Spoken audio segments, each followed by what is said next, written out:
ಯಾಕೆ ಗ್ಯಾರಂಟಿ ಘೋಷಣೆ ಮಾಡಿದ್ರು ನೀವು? ದಲಿತರ ಹಣ ಬೇಕಾ ನಿಮ್ಗೆ ಗ್ಯಾರಂಟಿಗೆ? ಈ ತರ ಭ್ರಷ್ಟಾಚಾರದಲ್ಲಿ ಮುಳುಗಿದೆ ನಿಮ್ಮ ಸರ್ಕಾರ. ಅದ್ರ ವಿರುದ್ಧ ಈ ಪಾದಯಾತ್ರೆ ಜಿಲ್ಲಾ ಮಟ್ಟದಲ್ಲಿ ರಾಜ್ಯ ಮಟ್ಟದಲ್ಲಿ ಕೂಡ ಆಗ್ತಾ ಇದೆ. ಇದ್ರ ಉದ್ದೇಶ ನೀವು ಯಾವ ಒಂದು ಬೇಸ್ ಮೇಲೆ ಈ ಕಾರ್ಯಕ್ರಮನ ಮಾಡ್ತಾ ಇದ್ರೆ, ಯಾರ ವಿರುದ್ಧವಾಗಿ ಮಾಡ್ತಾ ಇದ್ದಾರೆ? ಭ್ರಷ್ಟಾಚಾರದ ವಿರುದ್ಧ, ದಲಿತ ಪರ,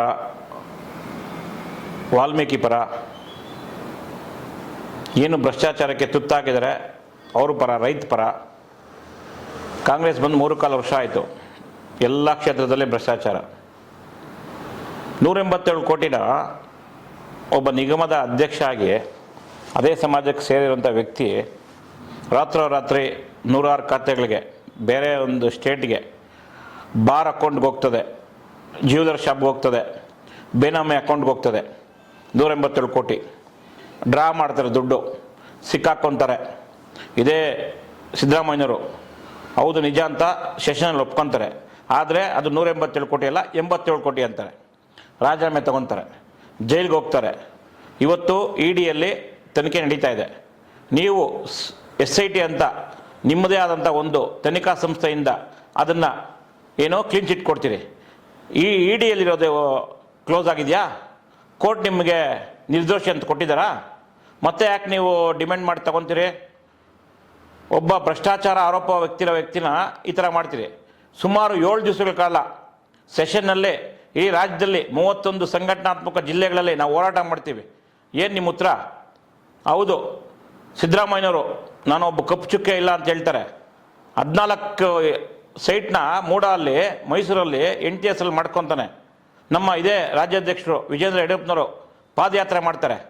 ನೀನು ಭ್ರಷ್ಟಾಚಾರ ಮಾಡಿ ಸೈಟ್ ಹೊಡೆದುಕೊಂಡಿಲ್ಲ ಅಂದರೆ ಯಾಕೆ ವಾಪಸ್ ಕೊಟ್ಟೆ? ಫಸ್ಟ್ವರೆಗೆ ಏನು ಮಾಡ್ತಾಯಿದ್ರು? ನಾನು ಹೊಡೆದೇ ಇಲ್ಲ ಅಂತ ಹೇಳಿದೆ, ಸೈಟ್ ವಾಪಸ್ ಕೊಟ್ಟೆ. ಇವರು ಸಂತೋಷ್ ಲಾಡು ಕಿಟ್ಗಳಲ್ಲಿ, ಕಾರ್ಮಿಕರಿಗೆ ಕೊಡೋ ಕಿಟ್ಟಲ್ಲಿ 600 ರೂಪಾಯಿ ಕಿಟ್ಗೆ 3200 ರೂಪಾಯಿ ಹಾಕಿದ್ದೆ, 106 ಕೋಟಿ ಹೊಡೆದೆ. ಇವತ್ತು ನಿಮ್ಮ ಯಾರು ಹೆಬ್ಬಾಳ್ಕರ್, ಲಕ್ಷ್ಮೀ ಹೆಬ್ಬಾಳ್ಕರ್ ಅವರು ಇದು ಗೃಹಲಕ್ಷ್ಮಿ 2000 ರೂಪಾಯಿ, 5000 ಕೋಟಿ 2 ತಿಂಗಳದು ಜಂಪ್ ಮಾಡಿಬಿಟ್ಟಿದ್ರೆ ಸಿಕ್ಕಾಕೊಂಡ್ರೆ ಎಲ್ಲಿ ಕೊಟ್ರಿ ನೀವು ದುಡ್ಡದು? ಭ್ರಷ್ಟಾಚಾರ ಅಲ್ವಾ? ಇವತ್ತು ಇವರು ನಿಮ್ಮ DK ಸಾಹೇಬರು CM ಅವರು ಗೊತ್ತಾ ನಿಮ್ಗೆ? ಅವ್ರಿಗೆ ಏನಂತ ನಿಕ್ನೇಮ್ ಏನು ಹೇಳಿ? DK tax. ಏನು ಹೇಳಿ? DK ಟ್ಯಾಕ್ಸ್ ಅಂತಿದೆ. ಸರ್ಕಾರ ಟ್ಯಾಕ್ಸ್ ಅಲ್ಲ, DK ಟ್ಯಾಕ್ಸ್ ಅಂತ ಬೋಲ್ಡ್ ಮಾಡಿ ಇದನ್ನು. ಇವತ್ತು ಪಾರ್ಕ್ಗಳಲ್ಲಿ 5% ಜಾಗ ಬೇಕು ಕಮರ್ಷಿಯಲ್ ಅಂತೀರಿ. ಪಾರ್ಕ್ ಏನಕ್ಕೆ? ಒಳ್ಳೆ ವಾಯು ವಿಹಾರ ಆದಾಗ ಜನಕ್ಕೆ ಒಳ್ಳೆ ಇದು ಗಾಳಿ ಹೋಗಬೇಕು, ಓಡಾಟ ಚೆನ್ನಾಗಿ ಬದುಕಬೇಕು ಅನ್ಬಿಟ್ಟು ಮಾಡೋದು. ಅದರಲ್ಲಿ 5% ಮಾಡಿದೆ. ಏನಕ್ಕಿದು? 100 ರೂಪಾಯಿ ಫಿಕ್ಸ್ ಮಾಡಿದ್ದೀರೆ ಅಡಿಗೆ ಬೆಂಗಳೂರಲ್ಲಿ. ಭ್ರಷ್ಟಾಚಾರ ಅಲ್ವಾ ಇದು?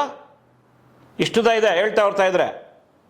ಒಂದು ಯಾವುದೇ ಅಲ್ಲೇ ಬೆಂಗಳೂರಲ್ಲ, ಬೆಂಗಳೂರು ಬಿಟ್ಟು ಸುತ್ತೂರಿರುವಂಥ ಕರ್ನಾಟಕ ಸುತ್ತ ಪ್ರತಿಯೊಂದು ತಾಲೂಕು ಕಚೇರಿಗಳಲ್ಲಿ, ರೆವಿನ್ಯೂ ಇಲಾಖೆಯಲ್ಲಿ, DCIನಲ್ಲಿ, ಮತ್ತು ಯಾವುದದು ನಿಮ್ಮ ಅಬಕಾರಿ ಇಲಾಖೆಯಲ್ಲಿ ದುಡ್ಡಿದ್ರೆ ಯಾವ ಫೈಲ್ ಹೋಗ್ತಾ ಇದೆ. ಇದರ ವಿರುದ್ಧ ನಮ್ಮ ಒಂದು ಪಾದಯಾತ್ರೆ. ಒಬ್ಬ ನಮ್ಮ ಅಧ್ಯಕ್ಷ ಇವತ್ತು ಸಂಜೆ ಹೇಳಿದ್ರು ಮೀಟಿಂಗ್ ಮಾಡಬೇಕಂದ್ರೆ ಚಿಕ್ಕ ಮೀನು ಅಷ್ಟೇ, ಯಾರೋ ನಾಗೇಂದ್ರ ಅವರು, ಸಣ್ಣ ಮೀನಂತೆ. ಇಂಥ ದೊಡ್ಡ ಮೀನುಗಳ ಈಚೆಗೆ ಬರಬೇಕು. ಇದು 35-40 ಸಾವಿರ ಕೋಟಿ SCP TSP ಹಣ, ದಲಿತರ ಹಣ ನುಂಗಾಕಿದ್ರಿ ನೀವು. ಏನು ಹೇಳ್ತೀರಿ? ಗ್ಯಾರಂಟಿಗೆ ಬಳಸ್ತಾ ಇದ್ದೀರಿ ಅಂತ ಹೇಳ್ತೀರಿ. ಯಾಕೆ ಗ್ಯಾರಂಟಿಗೆ ಬಳಸ್ತಾ ಇದ್ದೀರಿ? ದಲಿತರ ಹಣ ಬೇಕಾ ನಿಮಗೆ ಗ್ಯಾರಂಟಿಗೆ? ಯಾಕೆ ಗ್ಯಾರಂಟಿ ಘೋಷಣೆ ಮಾಡಿದ್ರು ನೀವು? ಇವತ್ತು ಒಬ್ಬ ದಲಿತ ಒಬ್ಬ ಏನು ಬೋರ್ದು ಮಿಷನ್ ತಗೊಬೇಕಾಗ್ತದೆ, ಮೋಟ್ರು ಮನೆ ಕಟ್ಟಬೇಕಾಗ್ತದೆ. ಅದಕ್ಕೆಲ್ಲ ಯಾಕೆ ಕೊಡ್ರೆ? ನಿಮ್ಮ ದುಡ್ಡು ಸಪ್ರೇಟ್ ತೆಗಿಬೇಕು. ಇವತ್ತು ಗ್ಯಾರಂಟಿಗಳು ಭಾರ ಸಹಿಸ್ಕೊಳಕ್ಕಾಗ್ದಿರ ಈ ಥರ ಭ್ರಷ್ಟಾಚಾರದಲ್ಲಿ ಮುಳುಗಿದೆ ನಿಮ್ಮ ಸರ್ಕಾರ. ಅದ್ರ ವಿರುದ್ಧ ಈ ಪಾದಯಾತ್ರೆ. ಎಲ್ಲ ತಿಂಗಳುಗಳು ಈಚೆಗೆ ಬರಬೇಕು. ಈ ಭ್ರಷ್ಟಾಚಾರದಿಂದ ಮುಕ್ತ ಆಗಬೇಕು. ಈ ಸರ್ಕಾರ ತೊಲಗಬೇಕು. ಮತ್ತೆ BJP ಸರ್ಕಾರ ಅಧಿಕಾರಕ್ಕೆ ಬರಬೇಕು. ನಮ್ಮ ಏನು BY ವಿಜೇಂದ್ರ ಅವರು ಮುಂದಿನ ಮುಖ್ಯಮಂತ್ರಿ ಆಗಬೇಕು ಅನ್ನೋದು ನಮ್ಮ ಒಂದು ಪಾದಯಾತ್ರೆಯ ಉದ್ದೇಶ. ವೀಕ್ಷಕರೇ, ಇಂತಹ ವಿಡಿಯೋಗಳು ನೋಡಬೇಕಾದ್ರೆ ಐಡಿಯಾ ನ್ಯೂಸ್ ಅನ್ನು ಸಬ್ಸ್ಕ್ರೈಬ್ ಮಾಡಿ, ಶೇರ್ ಮಾಡಿ, ಲೈಕ್ ಮಾಡಿ.